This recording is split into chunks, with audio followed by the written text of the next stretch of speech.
तर नमस्कार मैत्रिणींनो, तुम्हाला मी आज बनवून दाखवणार आहे बेसनची तिखट अशी शेव।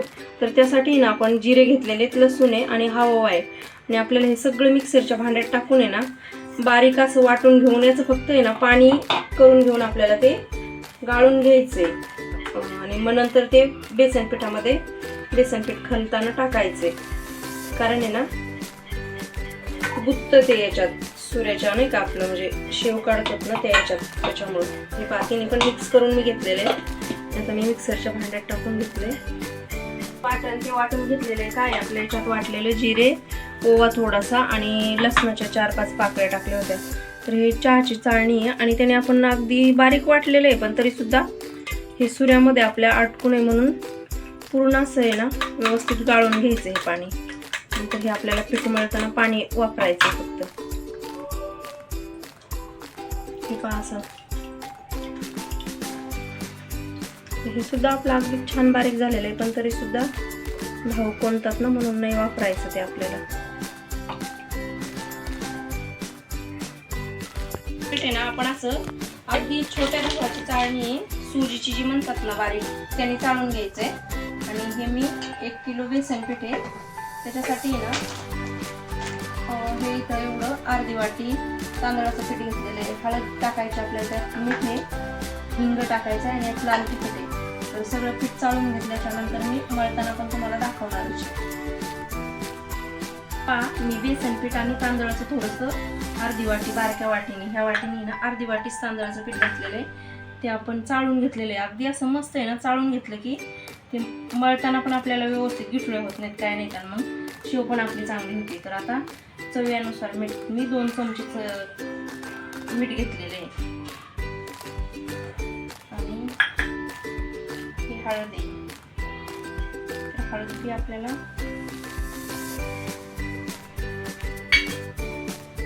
हिंग टाकणार आहे, छोटा चमचा,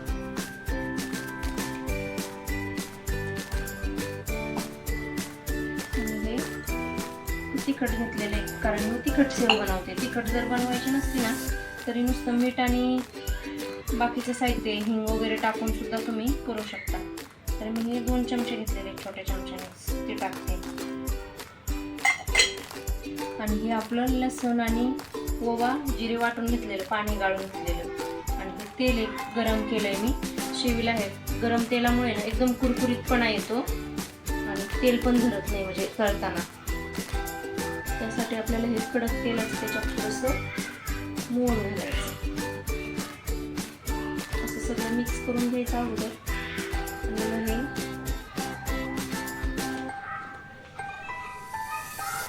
कडक कडक तेल आहे ना त्याच्यात टाकायचं।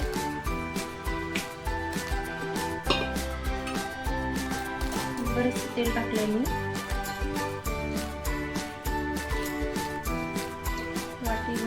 मोठ्या वाटीने गरम केलेलं, पण त्यातलं थोडंसं ठेवलं कारण भरपूर जास्त होईल म्हणून। आणि नंतर हे असं मिक्स करून घेऊन हे जे लसणाचं पाणी आहे ना आपलं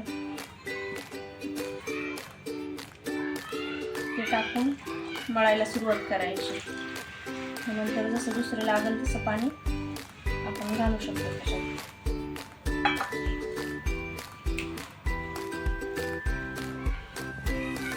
छान असं मी पीठ मळून घेतलेले, अगदी मस्त मऊ सूप झालेलं आहे पीठ आपलं।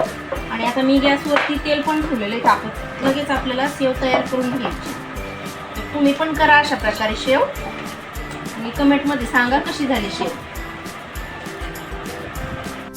हे पहा आपलं तेल पण वर तापलेलं आहे आणि आपल्याला आहे ना हे पीठ असं सुऱ्यात भरायला असं हे करून घेऊन अगदी छान असं पाहिजे तसं भरायचं आणि नंतर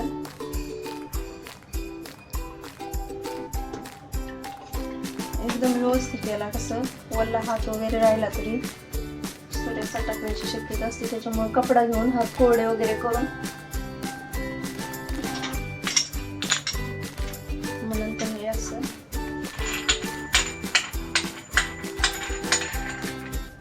असं फुल करते कारण तापलेलं आहे तेल, आधीच मांडले होते 5 मिनिटं।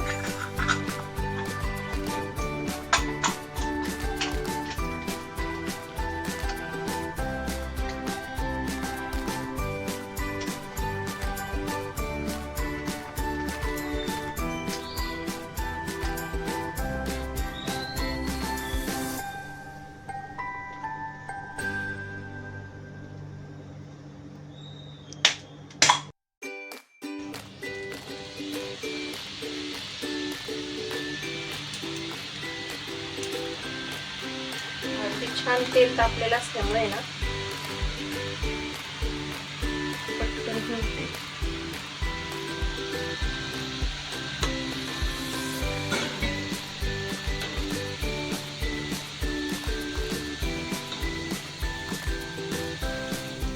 जास्त करपून पण द्यायची नाही आपल्याला सेव, कारण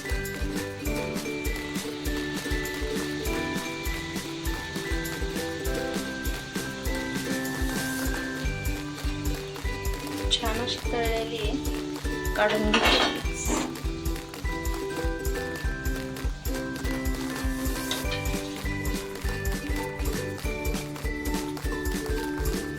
जास्त लाल पण नाही आणि जास्त एकदम अशी म्हणजे तांबडी पण नाही, कारण लाल तिखट मी थोडंसं त्यात टाकलेलं असल्यामुळे कलर पण छान आलाय तिला. पाहू शकता अशा प्रकारे.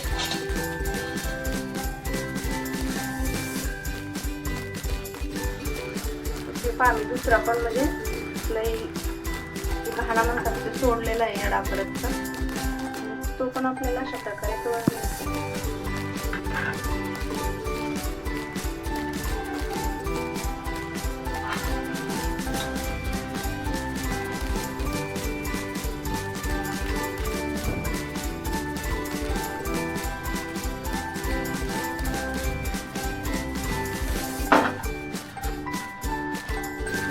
छान अशी